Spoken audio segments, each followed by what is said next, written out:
Hey, good morning. It's been pretty cold in Tokyo today, but there's one dish I know that's gonna warm me right up. You guys ready? Let's go to Sumo Street.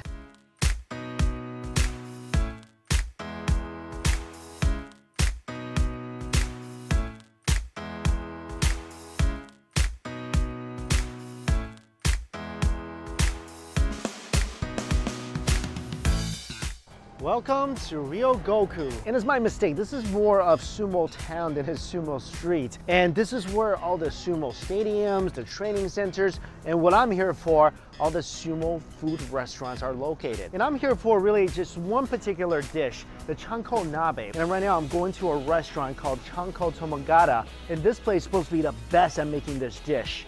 This is it. This is the dish. Chanko is the dish typically eaten by sumo wrestlers to bulk up. And nabe is like a pot. So you see all of them have a ton of protein, bunch of veggies. All right, enough talking. Let's go eat this thing. Also, a lot of times these restaurants are opened by retired sumo wrestlers. Ooh, sumo handprint. I'm sort of at a disadvantage. This is really awesome. Very traditional. This is the way I'm sitting right now. Everyone, this place is open, so no one's got their food yet. It smells good though. There's a menu here that I can't read whatsoever, but I'm glad there's pictures. Wow. Seriously, thank goodness for the pictures. I want something with meat and I want some meatballs. I think this is gonna be my jam. My broth just arrived and everything just looks like a hot pot. Got a little electric stove. This is my broth, which is a salt-based broth. The most popular broth is the miso, but this meal set has the most variety of ingredients and they won't let me interchange the ingredients with the soup. So I have to get the salt-based soup because I need the ingredients. And apparently what's so special about this place is that the broth is chicken stock and they cook the chicken the day up with fresh chicken until the broth is extremely clear. And also their specialty is the sardine meatball that I'm having right now. And they get it directly from Tsukiji Market every single morning, fresh sardines, and that's what they're known for. All this reading is making me salivate. They brought this over to me. This is a bowl of sesame and a grinder. So they told me that with the sesame, what you do is you do ground it and take some of the broth after you boil everything and you taste it, and then you can add the sesame to give it a more fragrant sesame-y flavor.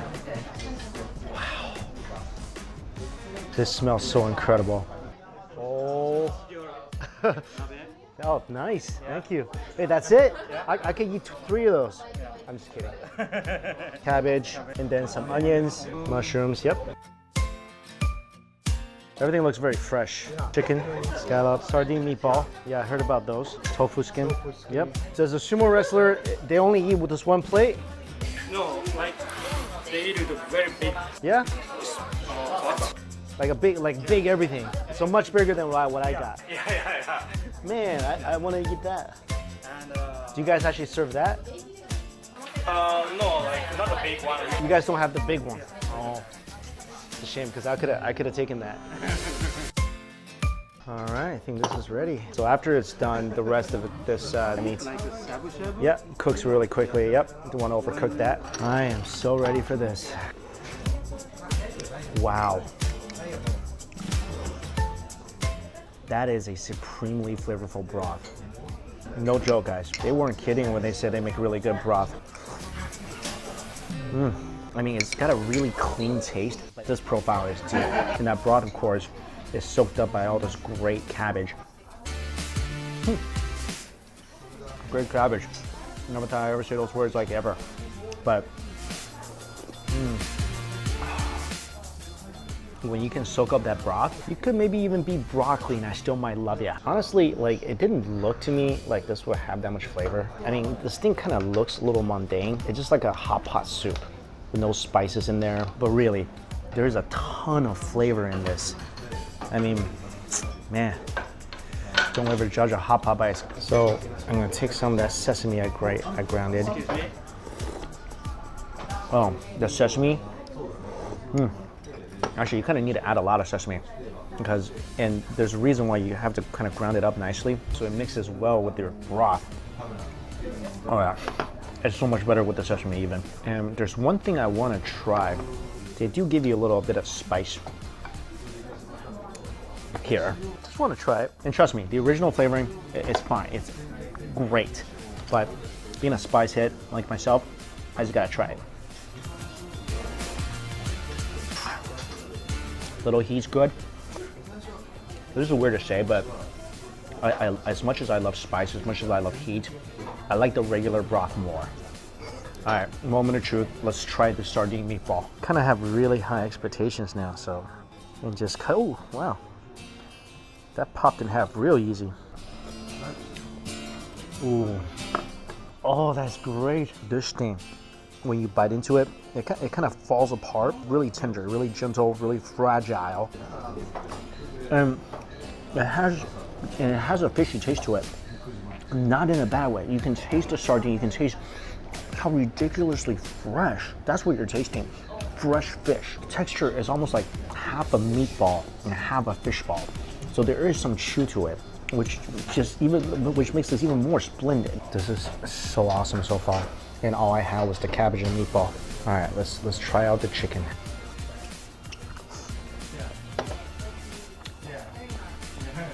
Chicken is chicken. It's tender, but it's chicken, you know?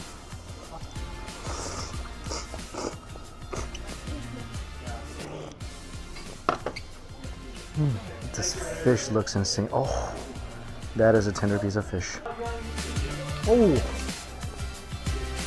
oh my God. This is a clean, meaty piece of fish. It almost tastes like a steak. And what kind of fish is this? Makazeki? Yeah, mekazeki. Can you spell that? Oh, swordfish. Okay, this is actually swordfish, but if you overcook this, it becomes kind of hard. So I'm gonna take this out right now. And right now, this fish, this is perfect. Look at that.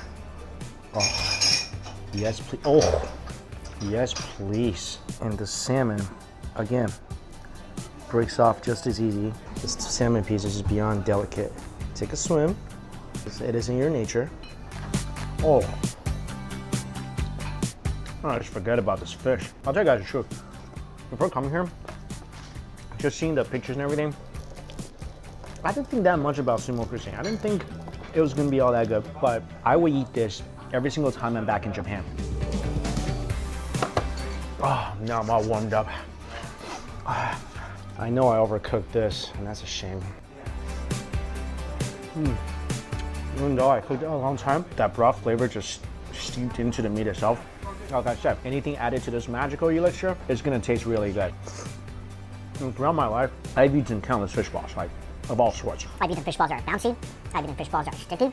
I've eaten fish balls with pour inside the fish ball. This is by far the best. Now I can see why this place has like 4 stories. And when I first came in here, like everybody on their lunch break, they were all here. My name is Shaha. Shaha? Yeah. Hey Shaha. Hello. Hey Shaha's brought me some ramen. Yeah. Shaha isn't really that tall. I'm just like really low right now. Here we go. Oh, yes. You gotta have ramen with this broth. You have to. It's a must. So wait. So a sumo champion will drink out of that? Yeah. Like that exact one? Yeah. Sake? Yes. How full is that when they're drinking the sake? Around 3-4 liters. 3-4 liters on that? Yeah. And they're just drinking the sake? Yeah, but they don't drink all. Oh, they just splash over their face. Okay. Okay. All right, my ramen has been cooking in this elixir of this broth of the gods. Yeah. Oh man, that ramen has absorbed all the essence in the noodles now, and the noodles are insane. You gotta do this and just slurp the heck out of it.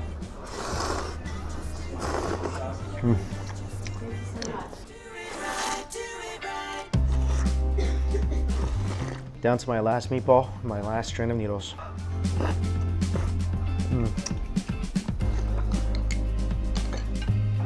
Done.